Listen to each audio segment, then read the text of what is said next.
En général, il existe 3 visas étudiants pour les États-Unis, le F1, le M1 et le J1. Donc, si vous voulez envoyer votre enfant étudier aux États-Unis, voici ce que vous devez savoir sur ces différents visas étudiants américains. Commençons par le F1.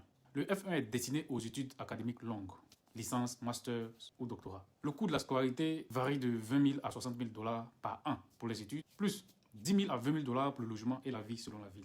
Concernant le travail, l'étudiant peut travailler sur le campus jusqu'à 20 heures par semaine pendant le cours et à temps plein pendant les vacances. Pour travailler hors campus, parce qu'il faut préciser que tu n'as pas le droit de travailler hors de ton campus, hors de ton université.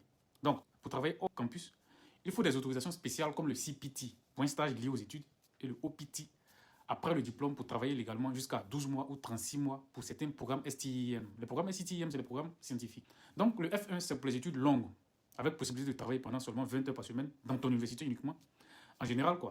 Et après le diplôme, si tu veux, rester pour y travailler. Et le coût est élevé, en incluant le logement et la vie en général. Passons au M1. Le M1, c'est pour les formations professionnelles ou techniques, pour les certificats ou programmes courts de 1 an ou de 1 an et demi.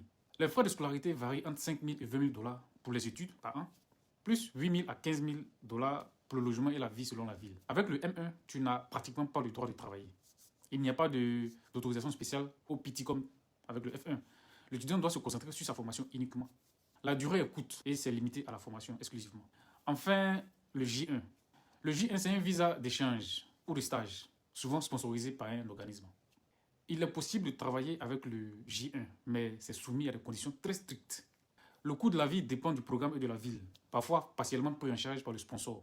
Il peut y avoir une obligation de retour dans le pays d'origine après la fin du programme. Voilà, maintenant que vous connaissez les différences des visas étudiants américains F1, M1, J1, choisissez le visa en fonction de l'objectif de votre enfant et la durée des études, de la possibilité de travailler et bien sûr du coût de la vie et du logement aux États-Unis. Merci.